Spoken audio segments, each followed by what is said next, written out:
What happened to the meeting? It doesn't start till 4, so I thought we'd see some... But not on a date. This is not a date.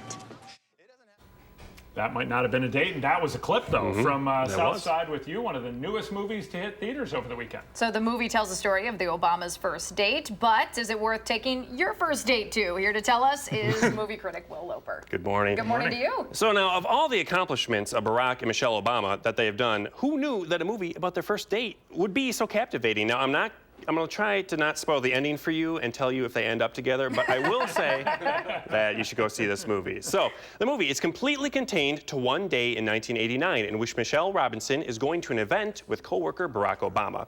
Now, as we saw in the clip, Michelle is adamant that they're just going as colleagues, refuses to call it a date for the majority of the day. So they go to an art exhibit, a community meeting where Barack shows off his public speaking skills. They see a screening of Do the Right Thing and get ice cream. But mostly, they're just walking around and talking about life, relationships, family, career, and trying to make a difference in the world. So the movie keeps the winking to the audience at a minimum. At most, when asked about pursuing a career in politics, Barack says, well, maybe. So the two lead actors, Parker Sawyers and Tika Sumpter, they're spectacular. They truly do feel like a young Barack and Michelle. You can hear their real-life counterparts in their voices, but it's never an over-the-top impression, which is good. So the movie is sweet, it's heartfelt, their conversations have depth and truth to them, and I say, bring on the movie that shows their second date, because I want more after seeing this. So the spoiler alert aside. Yeah. What did you give this? I ended up giving this one 4.3 young Barack and Michelle's out of 5. So, how cute, yes. Yeah. So next up, a completely dramatically different Let's kind take of a twist, yeah. So we're talking about Don't Breathe.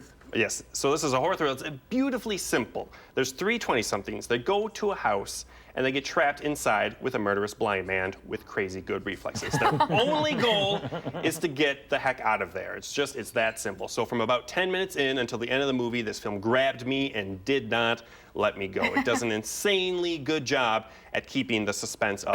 Now, part of the reason it works so well is that the two sides are so evenly matched. Now, the burglars, the teens are robbing the house, they have their sight and use that to their advantage, but the blind man knows his house better than they do, can hear where they are if they make the slightest move or, yes, breathe. So the robbers can use a washing machine to make a bunch of noise so the old man can't hear them, but then the blind man can turn off the lights so they can't see anything, and so we have this sort of back and forth between the two sides throughout. So if you like tense movies with a dash of horror, and don't mind if your whole body stays taut for an hour and a half, then go see this movie.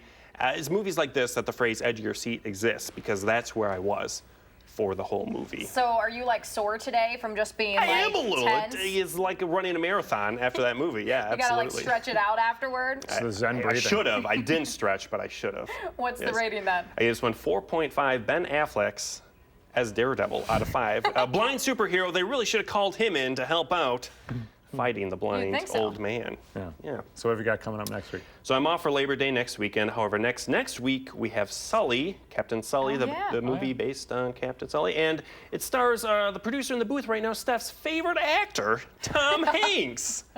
She loves him. It's an ongoing back and forth between those two. She actually is not a fan, but Yeah, which is. How can you not be a fan of Tom Hanks? I know. it's crazy. I tell you, Apparently we're crazy. gonna give her And she some- can't talk, but I can. So I'll call her crazy. That's just mean. It is mean. I like it is it, mean. though. I'm sorry, Steph.